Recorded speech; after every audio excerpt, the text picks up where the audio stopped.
Okay, hello. Welcome to my one and only meal of the day because I woke up at 5:30 today, which is very bad. But yeah, I basically let me catch y'all up on the day. So basically, let me try and do it quickly because I don't want my food to get cold.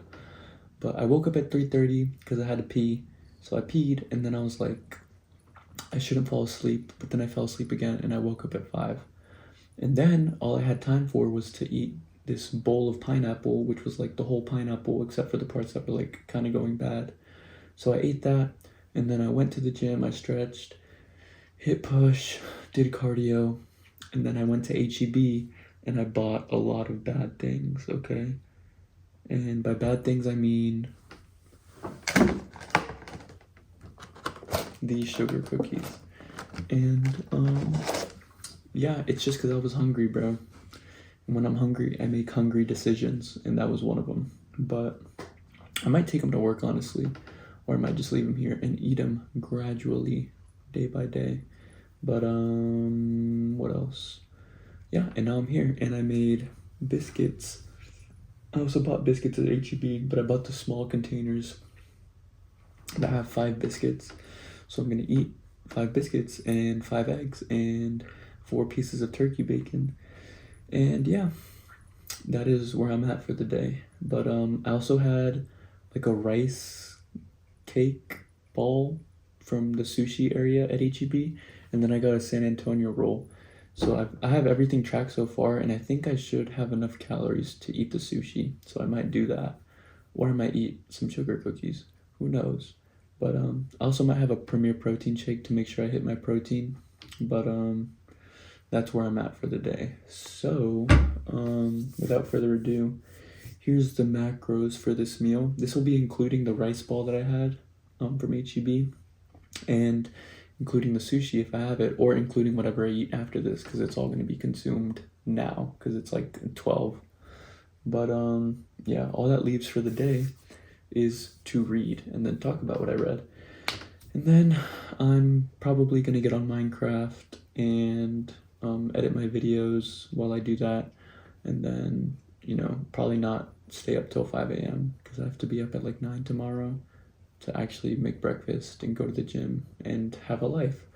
So, yeah, here's the macros. And here is bacon, eggs, boom, boom, ketchup. But yeah, that's it for now. So I will see y'all when I'm doing what I just said I would be doing in a few 30 minutes. Who knows how long. Goodbye. Okay, hello. Welcome to my reading for today. So today I read the first 2 chapters of 1 Samuel. So I guess the first book of Samuel. And so basically it says here that 1 Samuel chapter 1 tells the powerful story of Hannah, a barren woman, or an infertile woman who's basically really like depressed that she can't have children, and she basically prays to God, and she says that she like will vow to dedicate her firstborn son to God's service. Like she'll give up her firstborn son to only like serve God if she is blessed with children. And so God answers her prayer, and she conceives and gives birth to Samuel, who I forget who he becomes, but I just know Samuel's definitely like an important figure in the Bible at some point. I don't know if he becomes a king or like I think he becomes some sort of priest though, from what I read. And then so it says she gives birth to Samuel, whom she faithfully presents to the priest Eli, to be raised in God's service at Shiloh, marking the beginning of Samuel's prophetic life and Israel's transition to kingship. The chapter highlights themes of persistent prayer, God's faithfulness and sorrow, or God's faithfulness to sorrow and hope found in deep struggles, and the introduction of a pivotal leader for Israel. So yeah, Samuel's definitely an important character.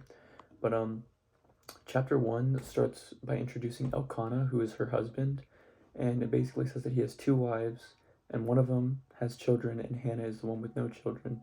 And it says that Hannah, or Penina, so the first wife that has children, is like a bully to the one that doesn't have children. And so yeah, anyways, Oh yeah, and like when she's praying, she's like not saying the prayer out loud. She's just like mouthing the words. And when Eli, like the priest, sees her like mouthing like her prayer instead of like actually saying it, he thinks that she's drunk, and he tells her to sober up. And then she's like, "No, no, I'm praying," and he's like, "Oh, okay, go in peace." But yeah, that's 1 Samuel chapter 1, and then 1 Samuel chapter 2. It starts with like a prayer, basically, like glorifying God and like giving thanks to God for it's like it's Hannah praying, and she's giving thanks and praise to God for, excuse me, sorry, for giving her a son. And and then the next part of this chapter is titled "The Wickedness of Eli's Sons." So Eli is the priest, and it says here, 1 Samuel chapter 2 introduces Hannah's song of praise, a powerful prayer reflecting God's reversal of fortunes, weak made strong, barren fruitful, so like infertile to fertile, and the foreshadowing judgment on the corrupt priests, Eli's sons, Hophni and Phinehas, who abuse their priestly duties. So yeah, Eli's sons are basically like, they're no good. It says, now the sons of Eli were wicked. They had respect neither for the Lord nor for the priest's duties towards the people. And so basically they would just mess with like the offerings. They would only take like the good stuff from like the offerings that people were making, and they were just very, very bad.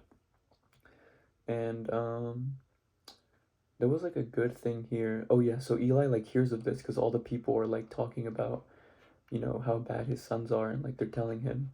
And he says, "Stop this, my sons. The report that I heard, oh my gosh, the report that I hear the Lord's people spreading is not good. If someone sins against another, anyone can intercede for the sinner with the Lord. But if anyone sins against the Lord, who can intercede for the sinner?" So that's crazy. That's like foreshadowing. He's like basically saying like, if you sin against another person, like obviously someone can step in with like a prayer to the Lord, or like have the Lord intercede. But like if you're sinning against the Lord, who is there to protect you or intercede for you, basically? So yeah, and then it says like, meanwhile, while this is happening, while Eli's like getting mad at his sons, it says that young Samuel was growing in stature and in worth in the estimation of the Lord and the people. So like Samuel's growing in status. And the last part of this chapter is titled "The Fate of Eli's Sons," where basically like the Lord sees this and he's like, "I'm gonna punish your house for basically, sinning against me so persistently." And yeah, the curse is basically like, well, I can just read it. Where is it? It says, "Yes, the days are coming when I will break your strength and the strength of your father's house, so that no one in your family lives to old age." So yeah, and then it says, "This is a sign for you. What happens to your two sons, Hophni and Phinehas, both of them will die on the same day." So yeah, basically Eli's house is cooked because of his two sons. But I'm getting invites now to the party, so I'm gonna go play Minecraft. And yeah, what else? That's it.